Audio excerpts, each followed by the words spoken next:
يا ربي بالمصطفى بلغ مقاصدنا واغفر لنا ما مضى يا واسع الكرم يا ربي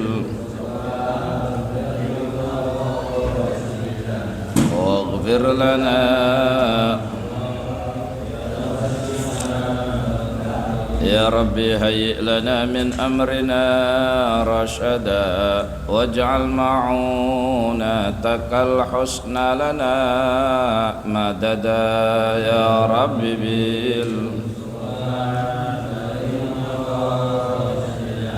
واغفر لنا ما مضى ولا تكلنا إلى تدبير أنفسنا فالنفس تعجز عن إصلاح ما فسد يا رب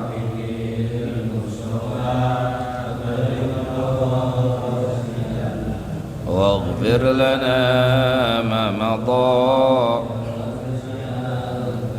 أنت العليم وقد وجهت يا أملي إلى رجائك وجها سائلا ويدا يا ربي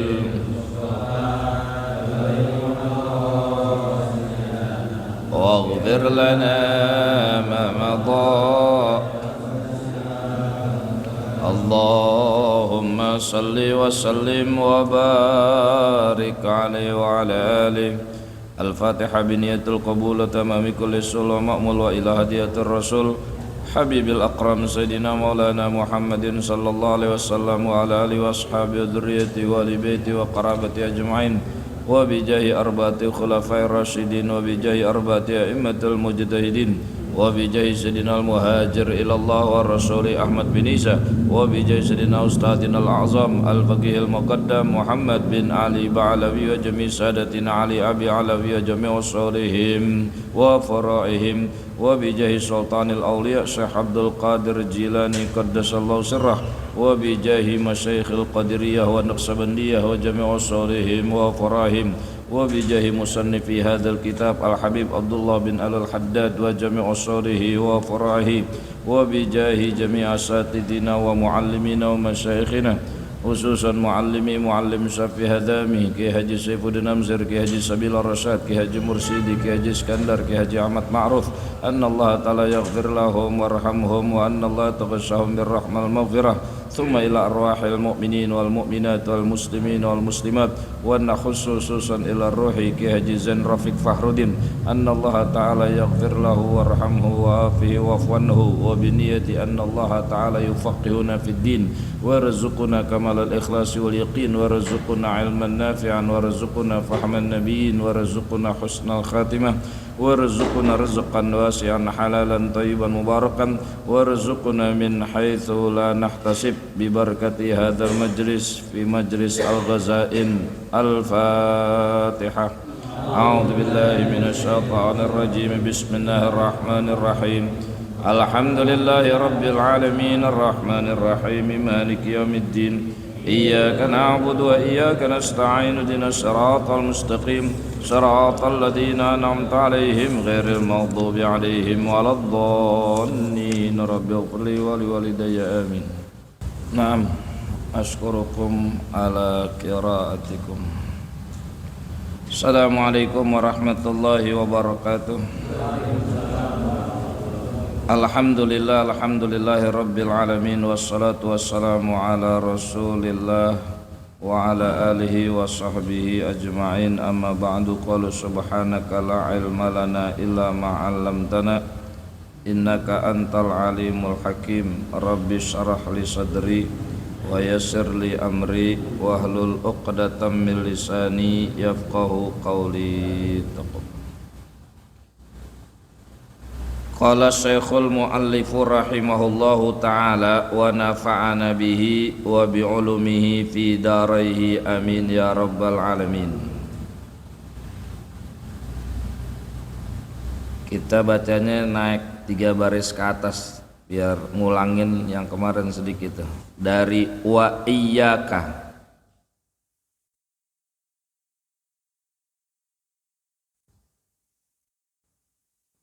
wa iyyaka wa muhdatsatul umuri wa mukhtalaf wa iyyaka wa muhdatsatil umuri wa mukhtalafatil ara'i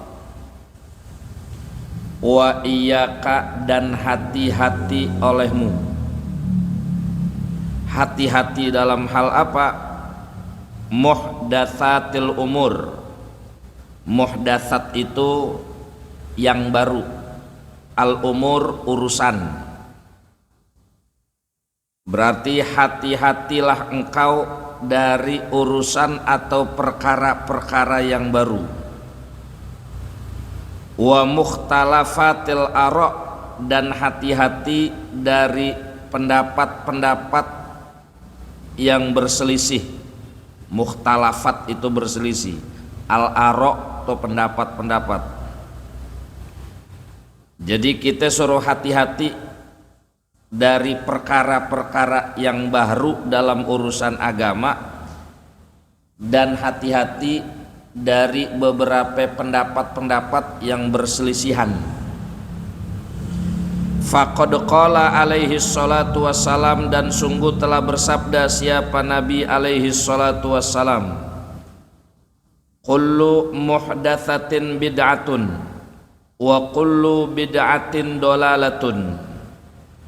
Kullu muhdatsatin, setiap perkara yang muhdatsah, muhdatsah itu yang baru, itu bid'atun, itu bid'ah. Wa kullu bid'atin, dan setiap yang bid'ah itu dolalatun, itu sesat.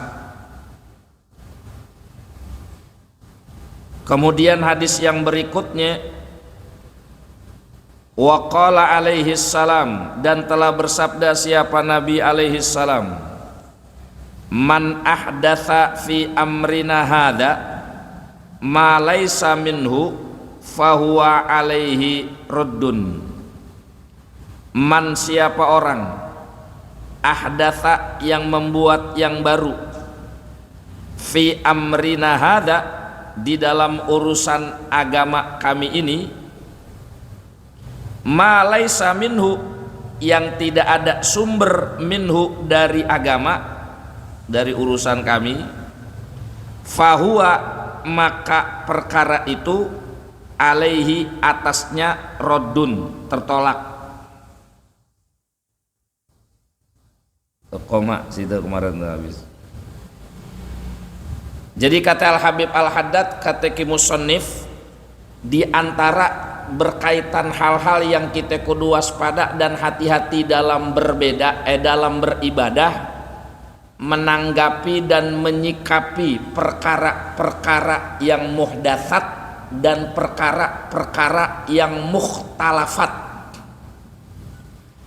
Saya kalau lagi ngajar fikih di komplek-komplek tuh yang di situ notabene bukan cuma mazhab Imam Syafi'i, biasanya kitab fikih yang saya buka itu salah satunya Rahmatul Ummah fi Ikhtilafil A'immah atau kitab Bidayatul Mujtahid. Itu kitab fikih itu tuh semua dibuka, apa kata Imam Syafi'i, apa kata Imam Maliki, apa kata ekonomi, itu begitu. Jadi semua dibuka, nanti terserah. Jadi di saat dia menjadi pelakunya yang gak kunut, dia tahu madhabnya ini berarti. Karena likulli syariatin ittiba ay madhabun, setiap kita bersyariat atau beribadah itu kudu ada ikutannya. Yang dimaksud ikutan kalau dalam bahasa kita itu madhab. Jadi kalau ada orang enggak, saya kagak bermadhab, nggak bisa, semua harus bermadhab. Nah ketika kita dituntut ngajar atau dipercaya untuk diamanahkan untuk menyampaikan ilmu di mana tempat itu kompleks atau bukan satu madhab, maka yang saya sering buka salah satunya kitab fikihnya Rahmatul Ummah fi Ikhtilafil A'immah. Nah itu dalam hal ibadah Imam Abu Hanifah masa mulai dari takbiratul ihram misalnya niat begini, memaliki begini. Sama kitab Mizanul Kubra begitu juga tuh. Mizanul Kubra lebih tebal lagi.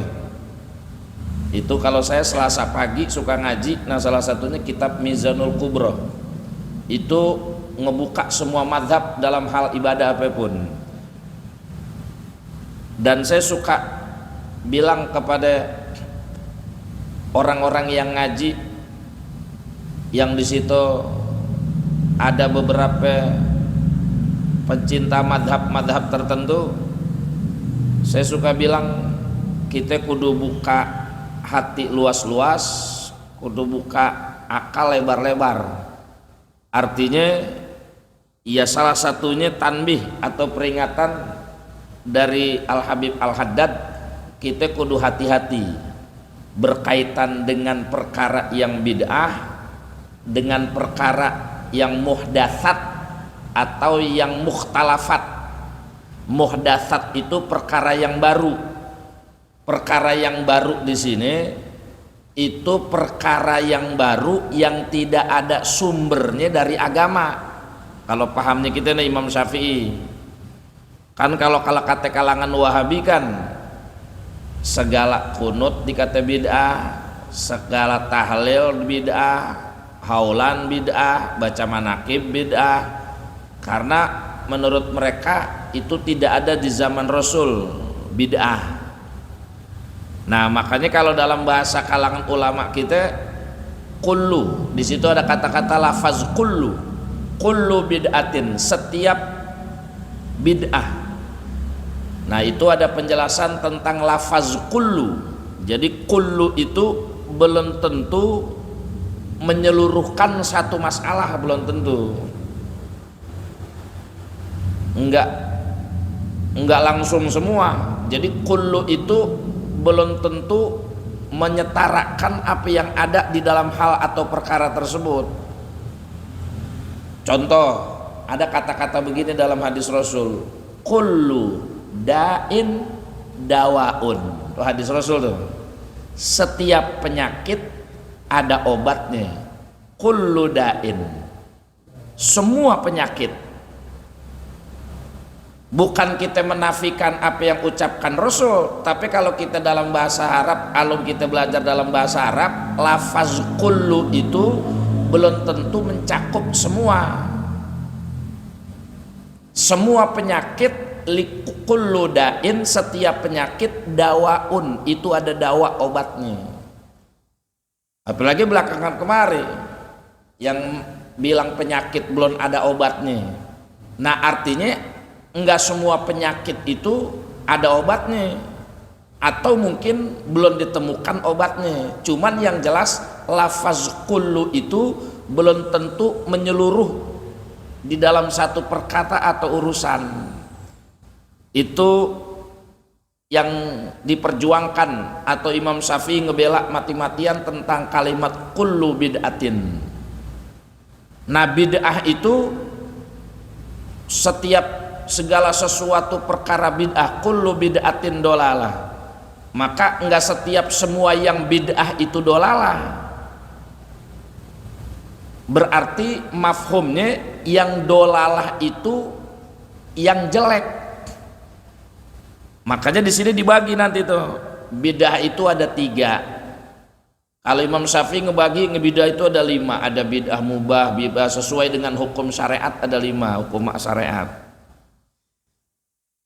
Atau yang kedua, hadis yang kedua tadi tuh, kata Rasulullah bahwa setiap barang siapa yang melakukan yang baru fi amrina, di dalam urusan kami, fi amrina itu maksudnya fi amri dinina,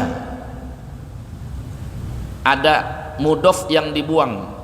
Jadi fi amrina itu fi amri dinina, barang siapa yang melakukan perkara yang baru dalam urusan agama kami, malaisa minhu, malaisa minhu tuh malaisa fihi mambaun fih, tapi tidak ada sumber agamanya, tidak bersumber dari agama. fahuwa alaihi raddun, maka itu tertolak. Nah itu lebih memperjelas sabda yang pertama tadi. Kalau sabda yang pertama kullu bid'atin dolalah masih umum tuh. Nah kemudian dikerucutkan dengan hadis yang kedua, berarti setiap perkara yang baru dalam urusan agama, kalau masih ada sumbernya dari agama, maka kagak tertolak gitu. Haul, kalau haul sudah jelas ziarah, manakiban, kemudian orang apa ya ziarah aulia, itu semua kelihatannya kagak ada sumbernya. Cuman kalau kembalikan kepada dalil dan tafsir secara rinci, itu semua ada kembali kepada agamanya. Kayak maulid, semua ada bersumber agama, karena di dalam peringatan maulid semuanya bersandarkan agama. Di dalam peringatan maulid kagak ada yang bertentangan sama agama. Pembacaan Quran, pembacaan kisah Nabi, kemudian pembacaan doa, pembacaan Fatihah, itu kagak ada yang bertentangan sama agama. Setiap nggak ada yang bertentangan agama, maka nggak rodun, nggak tertolak. Kecuali kalau bertentangan sama agama, orang mencari keselamatan, kemudian dia potong kebo, palanya ditanam. Nah itu perlakuan begitu tuh kagak ada sumber dari agama, itu baru namanya bid'ah gitu. Jadi perkara bid'ah Imam Syafi'i dan ashabus Syafi'i, para pengikut Imam Syafi'i itu beliau-beliau atau para salafus soleh ngebela mati-matian perkara lafaz yang tidak boleh disembarangkan, bahwa bid'ah itu cuma satu. Makanya yang tadi dibaca baru kembali lagi tuh, wal bid'ah, dan adapun bid'ah, bid'ah jamak dari bid'ah, bid'atun, bid'atani, bid'aun. Wal bid'ah, dan adapun bid'ah itu salasun, ada 3. 1 bid'atun hasanatun, bid'ah yang baik. Apa itu? Wahia, yaitu ma ra'ahu a'immatul huda mimma yuwafiqul kitabi was sunnati min haitsu isarul aslahi wal anfa'i wal ahsani. Yang namanya bid'ah hasanah wahia, yaitu ma ra'ahu a'immatul huda, ma apa-apa ra'ahu pendapatnya, a'immatul huda, para imam-imam yang mendapatkan petunjuk. Abu Hanifah, Maliki, Syafi'i, Hambali. A'immatul huda itu a'immatul mujtahidin, imam-imam mujtahid. Mimma, dari perkara, yuwafiqu, yang sesuai, selaras, alkitabu was sunnatu, selaras ame kitab dan Quran, Quran dan sunnah. Min haitsu, ditinjau dari, itharul aslah wal anfa wal ahsan, ditinjau dari mengambil manfaat, aslah yang baik, anfa yang manfaat, ahsan yang baik juga.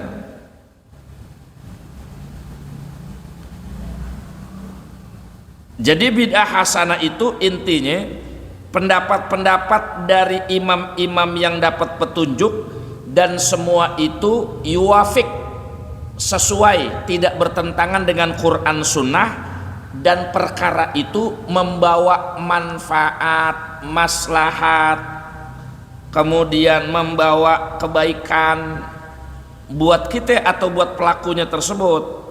Di sini dikasih contoh, wadalika, dan hal itu, kajam'il Qur'ani fi mushafin, seperti mengumpulkan Quran fi mushafin, dalam satu mushaf. Itu di zaman siapa? Li Abi Bakrin, di zaman Abu Bakar. Tuh contoh yang pertama. Kemudian wanas budiwani, menegakkan kantor-kantor diwan, tempat-tempat. Wassolatut tarawih, dan pelaksanaan sholat tarawih itu yang 20 rakaat itu di zaman siapa? Li Umar, di zaman Umar bin Khattab. Kemudian watartibil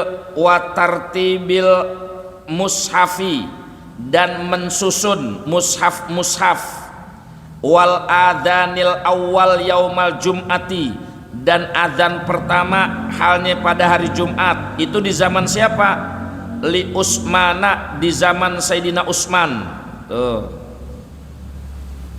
Kemudian wa ahkamu qitalil bughati, dan keputusan-keputusan memerangi para pemberontak bughat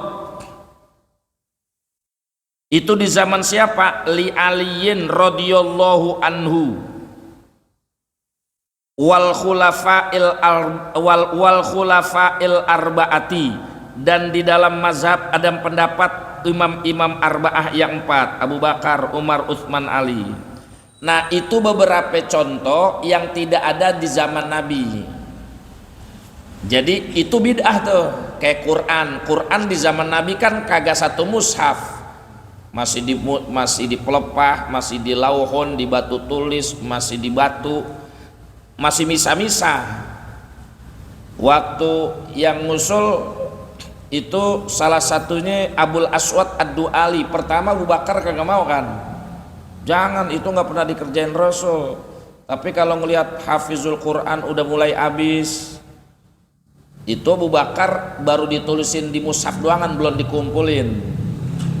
Sayyidina Umar udah nyuruhin, jangan, Rasul kagak nyuruh, di zaman Rasul kagak ada, kata Sayyidina Umar. Tapi semakin banyak penghafal Quran kita semakin habis, banyak yang syahid. Nah, akhirnya semua apa yang digagaskan oleh para khulafaur rasyidin yang kagak ada di zaman Rasul dibikin. Quran dijadiin 1 jilid, tarawih 20 rakaat, Rasul kagak ada. Kemudian perang melawan pemberontak, dulu Rasul merangnya cuma sama orang kafir, ame pemberontak kagak. Begitu di zaman Abu Bakar ke Umar, Utsman itu dilawan. Salah satu di antara contohnya bermegah-megah, intinya berkaitan semua yang dibolehkan. Kalau udah terlaluan maka itu termasuk kategori bid'ah mazmumah. Kemudian wasalisatu, dan adapun yang ketiga,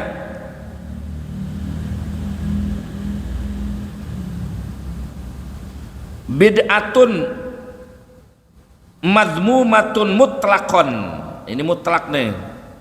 Dan yang ketiga itu bid'ah yang jelek secara mutlak. Kalau tadi yang kedua jelek tapi sandarannya menurut Pahla Ari Sufi, ahli zuhud. Nah, kalau ini yang terakhir ini yang jelek secara mutlak. Wahia, yaitu ma khalafa nususul kitabi was sunnati au kharaqa ijtima'ul ummati. Ijtima'ul a'immati, ini kurang nih, bukan umat, a'immati. Habis hamzah, habis alif lam ada hamzah. Ijma'ul a'immah, ijma'nya para imam madhab. Jadi yang ketiga itu bid'ah mazmumah, bid'ah yang jelek tapi secara mutlak. Wahia, yaitu ma khalafa, apa-apa yang berlawanan nususul kitabi wa sunnah, dengan nas-nas kitab dan Quran dan sunnah. Atau khoroko, merobek ijma'ul a'immah, kesepakatan para imam yang 4. Jadi keluar dari koridor para ijma' yang 4. Wa qad waqa'a, dan sungguh terjadi min hadzal nau'i, dari macam ini, lil mubtadi'ati, dari orang-orang yang berbuat bid'ah secara mutlak ini kathirun fil usul, banyak di dalam perkara usul, wa qalla dan sedikit wuqu'uhu terjadinya fil furu'i di dalam masalah yang furu' cabang. Sampai situ dulu tuh titik. Nah, jadi bacaan yang bagian akhir itu adalah bid'ah. Yang pertama bid'ah hasanah, yang kedua bid'ah madmumah ala lisaniz zuhud wal qanaah, yang ketiga bid'ah madmumah mutlaqon. Jadi kalau Al-Habib Al-Haddad nih, ini kitab Risalatul Muawanah. Jadi kalau kitab Risalatul Muawanah membagi bid'ah itu ada 3. Kalau Imam Ghazali 2, bid'ah hasanah, bid'ah sayyi'ah, udah itu doang kan. Kalau Imam Syafi'i ngebagi bid'ah ada 5 sesuai dengan hukum syariat, ada bid'ah mubah, ada bid'ah makruh, ada bid'ah haram, ada bid'ah wajib, ada bid'ah sunnah. Nah, kalau dalam kitab Risalatul Muawanah bid'ah itu ada 3, bid'ah hasanah, bid'ah madmumah ala lisaniz zuhud wal qanaah, yang ketiga bid'ah madmumah mutlaqon. Yang paling parah yang bid'ah madmumah mutlaqon, jelek secara mutlak. Intinya semua yang berlawanan dengan Quran Sunnah. Ya contoh kayak tadi, kalau hukum jeleknya buat keselamatan dimotong kebu, pala kebunya ditanam. Nah itu yang gak ada dasarnya Quran sama sunnahnya, kagak ada tuh. Maka itu madmumah mutlaqoh karena bertentangan. Kalau Imam Imam Ghazali, beliau mengambil kesimpulannya, pokoknya setiap perkara yang baru kalau masih ada sandaran Quran dan sunnah, maka itu masuk bagian hasanah gitu. Tapi sebaliknya, kalau perkara yang baru tapi dia bertentangan dengan Quran sunnah, maka dia bid'ah sayyi'ah gitu. Paling sederhana Imam Ghazali ngebaginya, udah pokok asal dia bertentangan keluar syariat jelek, tapi kalau dia masih selaras sama syariat masih boleh gitu doangan. Nah kalau kalau Al-Habib Al-Haddad 3, bid'ah hasanah yang masih sesuai Quran Sunnah, ada bid'ah madmumah. Madmumah tuh yang jelek, tapi yang jelek dalam pandangan orang-orang waro, orang zuhud. Tadi tuh berlebih-lebihan dalam urusan pakaian, mewah-mewahan makanan, tempat tinggal, itu bid'ah madmumah kalau kata Al-Haddad. Nah yang ketiga ada bid'ah madmumah tapi secara mutlak, itu yang parah. Nah kemudian ditutup kata beliau, ini semua ini banyak terjadi, salah satunya itu di dalam perkara usul, malah yang jelek-jelek nih. Kan dalam agama ada 2, ada usul, ada furu'. Usul itu masalah yang pokok, urusan tauhid, urusan berakidah. Kalau furu' urusan ibadah. Yang fatal yang tadi madmumah mutlaqoh kata Al-Habib Al-Haddad, kalau udah urusan yang usul, perkara akidah, perkara urusan yang pokok usul. Tapi kalau yang furu' itu masih banyak jalannya, karena kalau furu' banyak mukhtalafat, banyak perbedaan-perbedaan. Tapi kalau usul, perkara yang pokok itu kalau udah bertentangan maka fatal, madmumah mutlaqon. Jadi masuknya kategori madmumah mutlaqon. Jadi ketika bicara madmumah mutlaqon, nah itu banyak terjadi di dalam urusan akidah. Kayak tadi itu, orang punya keyakinan dia bisa selamat, kampungnya bisa selamat kalau dia motong anu. Nah itu perkara usul tuh, akidah. Nah itu madmumah mutlaqon, jelek udah secara mutlak gitu, karena bukan furu' itu mah, karena udah urusannya ke usul, perkara usul. karena urusannya udah menduakan. Walaupun kelihatannya dia sembahyang 5 waktu, tapi saban tahun dia bikin tumbal, tapi saban tahun dia punya percayaan begini begitu. Nah itu masuknya perkara usul, bukan perkara furu'. Kalau perkara furu' itu perkara cabang, itu dalam urusan ubudiyah, ibadah. Tapi kalau yang usul itu udah menyangkut perkara-perkara berkaitan akidah.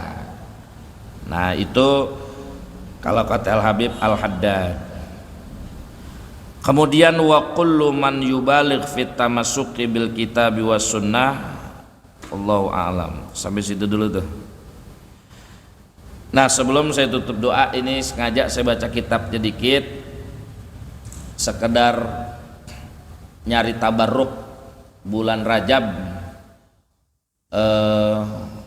biar ada keberkahan bulan Rajab nih. Kesimpulannya intinya kalau kita suka baca doa yang kita sering baca, barik lana fi Rajab wa Sya'ban wa balighna Ramadan, itu kan doa tuh. Nah kalau kata Syekh Abdul Qadir Jalani itu doa kesimpulannya yang pertama bahwa Rasulullah menyebutkan 3 bulan berentet dan bulan itu 3-3-nya punya karomah. Dan yang kedua, karomah 3 bulan tersebut, kemuliaan bulan tersebut tata'allaqu bainahunna kasalasili. 3-3-nya itu tata'allaqu saling berkaitan kasalasili seperti mata rantai. Artinya keramat bulan Rajab ada kaitannya sama bulan Sya'ban, keramat bulan Sya'ban ada kaitannya sama Ramadan. Jadi saling berkaitan tuh. Makanya kalau dalam kitab Al-Ghunyah Syekh Abdul Qadir Jalani bilang wala yaqdiru wa alla ya'ghudah wahidan minha, jangan kita cuman ambil comot atau doangan. Gue mantara gue masih males Rejeb, ntar aja gue mah bulan Ramadan baik. Nggak bisa, kudu 3-3-nya diambil karena masing-masing ada kaitannya. Jadi masing-masing punya karomatun. Karomatun itu kemuliaan. Kalau kata orang dulu keramat. Keramat itu asal katanya karomah. Karomah itu artinya kemuliaan, maziyah, keistimewaan. Jadi masing-masing 3 bulan itu punya maziyah, keistimewaan. Rajab ke, Sya'ban ke, Ramadan.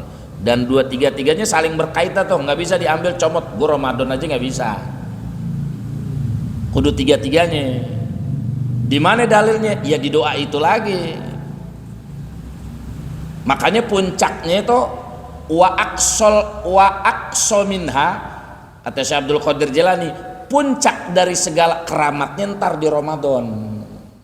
Aqsa itu paling ujung, paling puncak aqsa. Aqsa paling ujungnya itu di bulan Ramadan. Apa itu? Ya Lailatul Qadar. Kalau dalam doa wabalighna, sampaikan kami ketemu di bulan Ramadan. Lebih simpel lagi nih Syekh Abdul Qadir Jalani mentamsilkan, lebih enak biar kita pikirnya lebih enak lagi. Kata Syekh Abdul Qadir Jalani, ditamsilkan Ramadan, Rajab itu ditamsilkan, diumpamakan kasarhi zar'i, seperti bulan nanem. Kalau Sya'ban itu diumpamakan kasyahri saqiyi, seperti bulan nyiram. Ramadan diumpamakan kasyahri saroh, kemarin bulan Rajab ame Sya'ban ini kagak dapat berkah gitu.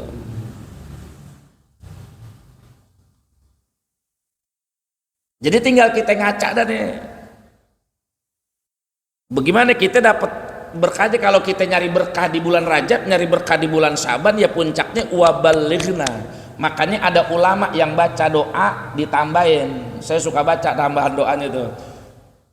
Allahumma barik lana fi Rajab wa Sya'ban wa balighna Ramadan. Barik lana fi Rajab wa Sya'ban wa balighna Ramadan. Kan kalau itu doang artinya ya Allah berkahin kami dong di bulan Rajab, berkahin kami dong di bulan Sya'ban, sampein dong ya Allah umur kami ketemu sama Ramadan, kan segitu doangan.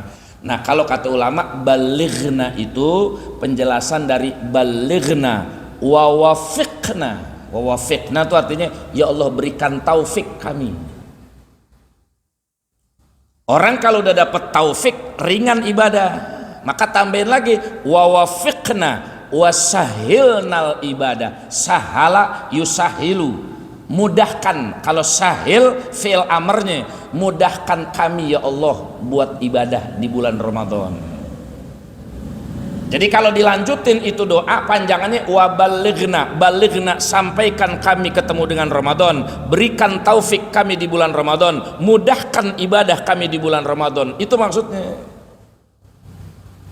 Kan ada orang nyampe di bulan Ramadan, hidup, sehat malah, bayang kagak, puasa kagak, tarawih kagak, ngacak-ngacak absen. Malah dia udah niat kadang-kadang dari bulan Rajab, entar sih gua agak mau bulan Ramadan, mendingan mati aja dari sekarang daripada banyak dosa. Maka yang kita minta Ramadan tuh wa wafiqna wasahilna, bukan timbang ketemu sama Ramadan, tapi toto ringan ibadah, ringan tarawih, ringan tadarusan. Itu namanya orang dapat taufik begitu tuh. Makanya boleh kata ulama tambahin Allahumma barik lana fi Rajab wa Sya'ban wa balighna wa wafiqna wa sahilnal ibadata fi Ramadan. Nah itu yang kita kepengen itu tuh. Nah pertanyaannya kata Syekh Abdul Qadir Jalani, bagaimana cara nyari berkah di bulan Rajab sama Sya'ban, bagaimana caranya? Kalau orang judulnya nyari berkah di bulan Rajab, kalau kembaliin kepada dalil Qur'annya Al-A'raf 96, amanu wa taqaw, beriman ibadah, iman duha, iman tahajud, intinya ibadah. Nah kalau Syekh Abdul Qadir Jalani, beliau simpel aja dah, mengklasifikasinya jadi tiga cara orang cari berkah Rajab. Satu, qillatun naumi, sedikit tidur. Yang kedua, qillatul akli, sedikit makan. Yang ketiga, qillatur rohati, dalam riwayat yang lain qillatut taladzudi, sedikitin poya-poya. Yang maksudnya pertama qillatun naumi, sedikitin tidur, maksudnya bangun malam banyakin, istighfar malam banyakin. Ini nih biasanya kita tahajud kalau bulan yang lain cuma 2 rakaat 4 rakaat. Oh bulan Rajab nih nyari berkah Rajab, tambahin 8 rakaat, tambahin 10 rakaat. Istighfar biasanya di bulan Rajab kita baca cuma 100, kita baca 300. Nah itu namanya nyari berkah di bulan Rajab. Kalau kata beliau, kata Tuan saya, andai kata yang pertama kita nggak mampu, waduh gua kalau tahajud mata gua udah riep mulu kalau udah malam. Ya udah jalan yang kedua, qillatul akli, sedikitin makan, maksudnya banyakin puasa sunnah Rajab. Cuman baik-baik. Kalau yang keduanya ingat kita punya utang Ramadan nggak? Kalau punya utang Ramadan bayar dulu. Karena bayar kodok Ramadan nggak bisa dijadiin satu sama sunnah, kagak bisa. Kalau sunnah didobelin, jangan kata 2, 3 lagi bisa, 4 lagi bisa. Contoh, kita niat puasa Senin Kemis, Senin sedekah gitu. Nah kata Tuhan saya begitu tuh, nyari berkah Rajab begitu. Kotak amal Jumatan biasanya kita masukin goceng 2.000, atau kita pengen berangkat kerja biasanya masukin 2.000. Oh iya nih gocap. Nah memang malam kagak tahajud, sekarang kagak puasa, diganti biar nyari berkah Rajab gitu. Nah itu kata Syekh Abdul Qadir Jalani, syukur-syukur tiga-tiganya.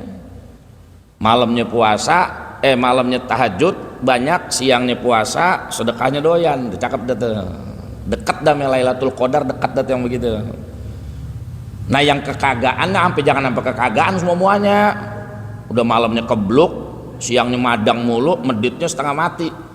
Ya susah gitu Lailatul Qadar mah. Nah tinggal kita pilih dah nih. Sedekah masih ada jalan lagi nih. Masih kata Tuhan saya nih, andai kata dia tahajud dia males, puasa dia ogah, sedekah dia kagak punya duit juga. Kata Syekh Abdul Qadir Jalani, masih jadi boleh dia sodako tenaga. Lingkungan dari RT 1 sampai RT 5 disapuin jalanan. Orang negorin, lah tumben lo nyapu, ngebekasin, bukan nyari berkah Rajab. Maka mumpung masih di awal-awal juga, nah kita niatin nyari berkah Rajab dengan 3 Syukur-syukur tiganya minimal salah satunya dah. Yang kedua, kata Syekh Abdul Qadir Jalani masih dalam kitab yang sama, kitab Al-Ghunyah, Rajab itu disebut Syahrut Taubah, Sya'ban disebut Syahrul Ibadah, Ramadan disebut Syahrul Qurbah. Rajab itu Syahrut Taubah, bulan taubat. Makanya banyak yang istighfar. Makanya ada istighfar Rajab, Rabbighfirli warhamni wa tub alayya, Rabbighfirli warhamni wa tub alayya. Nah, itu jangan sampai enggak dibaca tuh. Makanya kalau di pesantren habis sholat selama istighfar bulan Rajab ganti sama itu. Jadi assalamualaikum warahmatullahi